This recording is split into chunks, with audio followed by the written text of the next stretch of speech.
karon nga Biyernes sa Mayo 27 tuig 2011 mga igsoon.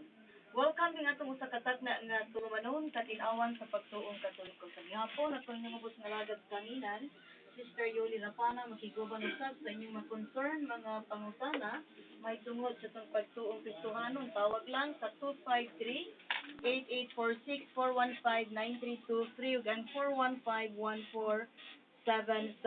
O niya, alas tuwing suunan, nga gusto sa mo view ning ato ang tulumanon, you can log on dyrfcebu.pinoychika.com. Niya, sa ngalan mga igsoon sa itong maestro o national advisor sa Catholic Faith Defenders of the Philippines, Brad Soc Fernandez, niya karon mga igsoon, no, ato ang National President sa Catholic Faith Defender, pero sa dili pa nako siya i-introduce. We are so much blessed this evening mga igsoon kay nga ang National Spiritual Director nga si Father Abby Arganiuza makig-uban kanato karong gabiuna. So mahirap magkalisod-lisod tungod kay si Father Abby is Tagalog, no? So pasensya po kayong mga kapatid kasi si Sister Yuli Bisaya to. Magandang gabi po, Father Abby. Magandang gabi, Sister Yoli. At isa pong malaking karaganan para sa akin ang muli po kayo makasama sa programang ito. At okay lang po naman. At ako po nga pa nahihiya sa ating mga kababayan sapagkat ako po'y Tagalog. No, alam na po naman natin na mas maraming mga kababayang Pilipino natin ang Cebuano speaking, Visayan speaking. Subalit ganun po naman, gagamitin ko po yung ating pambansang wika para po sa ganun ay mas maintindihan po ninyo ang aking pagpapaliwanag ng salita ng Diyos. Okay, salamat po. Okay, salamat Father Abby. Welcome sa tuwang programa, Katinawan sa Pagtuong Katoliko. Yes, atong mga listeners, so atong i-grab ang chance mga igsoon nga ang inyong mga pangutana, atong i-direct ni Father Abby Arganiuza, atong National Spiritual Director, no, kay murag once in a blue moon ragid ni siya nga makig-uban kanato. Yeah. Si Father Abby, Tagalog man niya ako, pero may man kong nahagbong sa una, bro. Kasi magkating klase. So, kaya man si Brother Ryan Miliano. So, interpreter. Interpreter of si Brother Adam, no? Yeah. So, siguro tayo mga Bicolano din kasi si Brother Adam, murag kamao sa din siya. Espanyol. Okay. Yeah.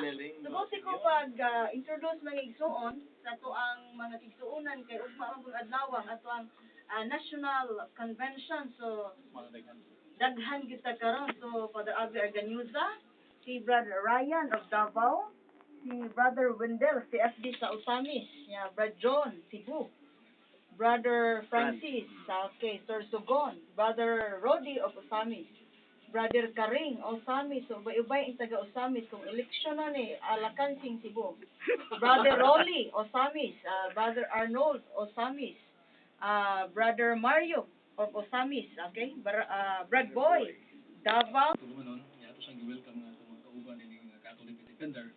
At itong mga ginganlan ng mga pangalan ni Sister Yuli, naagyo ito diri karon sa atong studio, sa atong station booth, no? So, basin ng itong uban nga itong gibasa nga niya diri. Pero niagyo mo diri tanan, no? Mahibawaan ang diri, pero waman ta di man alingasa kay aircon man so. So, karong gabi una sa Sister Yuli, doon ay hinungdanon kayong topic nga itong pag-iskutan uban ni Father Abby Arganiuza. Niya mo na atong gihangin atong magigsunan nga dunay pangutana sa labot ning topiko nga atong pag-iskutan ay ilang itumong ilang pangutana nga ni Father Abby. Ang atong ipasabot sa kriol nga topic nga atong iskutan sa atong mga igsunan mga naminaw, no? Wag yo ihunong sa pagsubay ning atong musukasak na ito naman ang katinhawan sa pagtuong Katoliko. Welcome. Okay. Ano ba yung welcome sa Tagalog, Brad? Welcome din. Welcome din. Wendell, mayong gabi. Magandang gabi po, kapatid. Magandang gabi din. Kalata mo yung kapatid. Sa lahat ng mga tagapakinig natin sa impilang ito. So akong gikalipay nga makauban usab nato karon ato spiritual director sa CFD aron sa paghihisgot ni dindiang usa ka dakong pangilad din usa ka sugyot balaodnon dili alang sa mga kabus kundi batok sa mga kabus o ang pangilad ang masinati na sa lain-laing paagi apan kung mailad ka pinaagi nining reproductive health ang bukti ni magandang gabi naman kapatid. Ako po ay hindi medyong bihasa sa wikang Tagalog. Unlike kay Father Abby, pero let's try our best. No? We will be tackling, no? Meron tayong mga kuro-kurong pag, tama siya, we say na i-deliberate, no? We all know na it's very, very opportune to have a program like this. In Davao, ang madalas na ginagamit namin is Facebook account, at the same time, information drive. Isa lang yung masasabi ko kasi it's a long overdue reasons from different camps. Isa lang, sa Davao, yung parang icon namin, ganito, nahimo kung fetus ka ni Adto, mo nang against ko sa RH bill. Kay kung One of their main contention, Father, is that the RH bill will solve the poverty problem in our country. How do you react to that, Father? Well, first and foremost, that is unfounded in reality and that is very illogical statement. Unang-una po muna, problems concerning poverty is very complicated. And mostly, financial matters and economic matters must be solved on matters of economic principles and applications rather than implementation of contraceptions and condoms, no, especially these pills. So for instance, no, if a person is poor, kung siya ay mahirap, kahit nabigyan mo yan ng kondom at pills, hindi pa rin yan yayaman. Ang kinakailangan ay trabaho. Kinakailangan ay magkaroon ng oportunidad para magkaroon ng trabaho at magkaroon ng greater opportunity na lumakas ang ekonomiya ng ating bansa. Kapag hindi mangyayari iyan, ay hindi ba susolusyonan yung issue ng poverty. So kaya dito natin makikita maraming mga bansa katawa-tawa sa very pathetic argument, kahabag-habag. Pinagkita lamang nila sa atin na hindi naman talaga poverty ang concern. Kung hindi yung gamitin yung public money in order for them to be provided with condoms and pills so that they can enjoy sex in as much as they want without begetting children.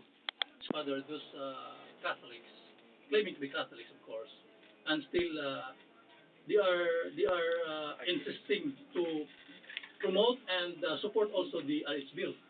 Yet they are still calling themselves as Catholics. I do not appreciate them.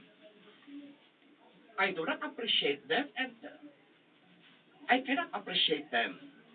It is because alam naman natin na maraming miyembro ang Catholic Church. We are 1.3 billion people all over the world. Or 1.1 billion. More or less, 1.1 to 1.3 billion. Ngayon, among these Catholics, there are some who are ignorant of their faith and there are some who are knowledgeable. There are some who are faithful Catholics. And So,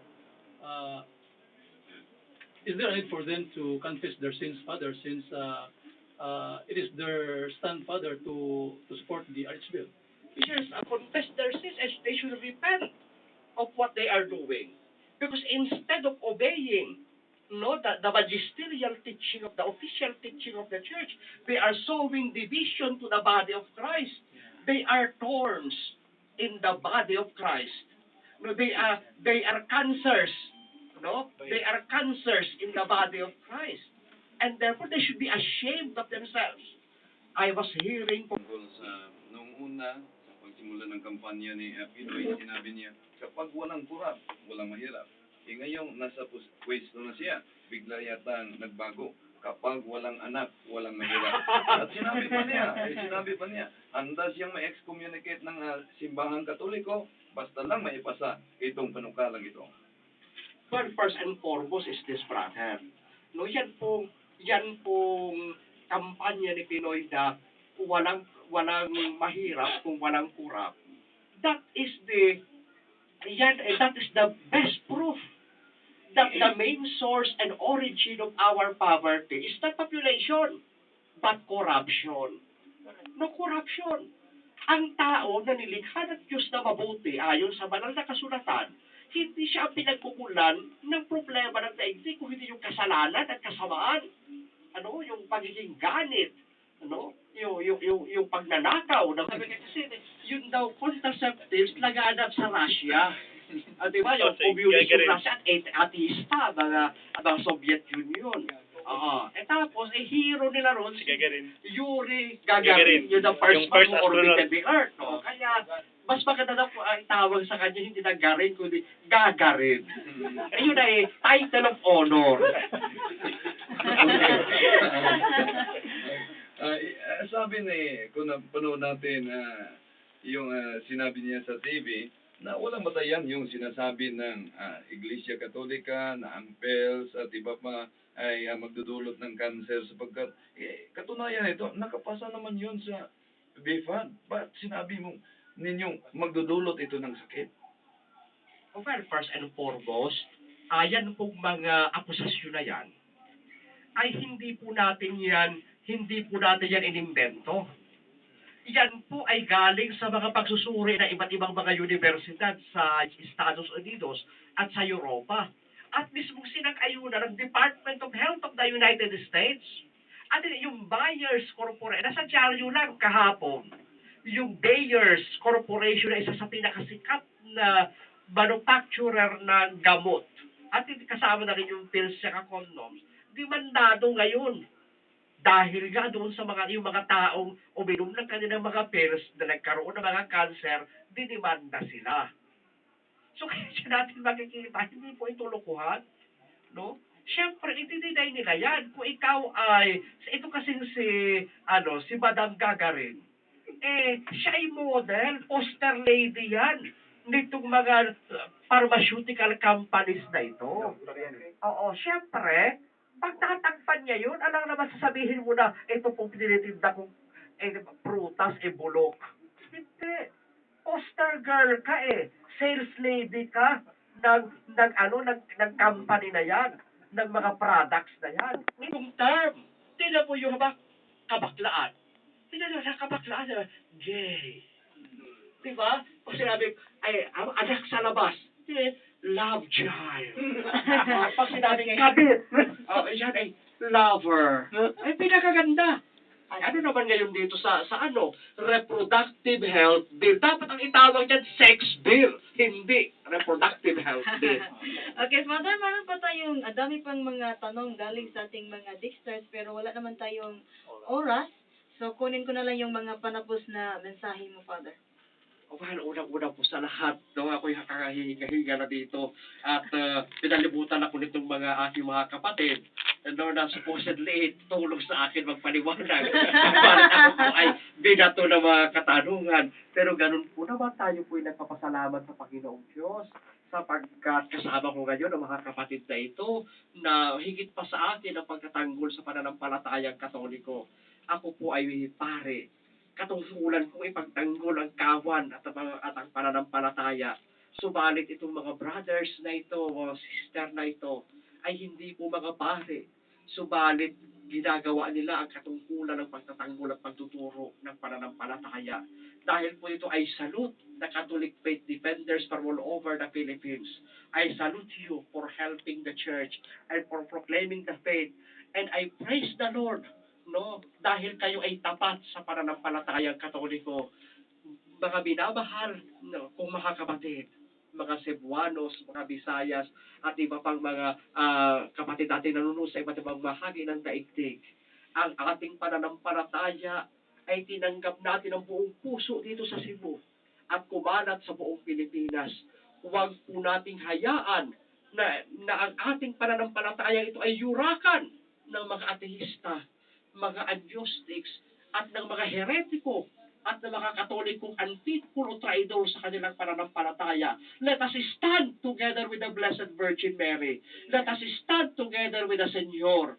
Dahil natin ang kaligtasan ay dumating sa daigdig na ito dahil isinilang ang isang bata at yan ay walang iba kung hindi ang Santo Niño, ang Holy Child, ang ating Panginoong Jesucristo. Kaya bawat batang sinisilang ay biyaya ng Diyos, hindi problema, hindi sumpa, hindi dapat hadlangan ang buhay. Kaya mga kapatid, kayo po'y aking tinatawagan bilang alagad ng Panginoon at ministro ng simbahan. Defend life, protect life, and let us stand together with the Catholic Church in proclaiming and defending the gospel of life.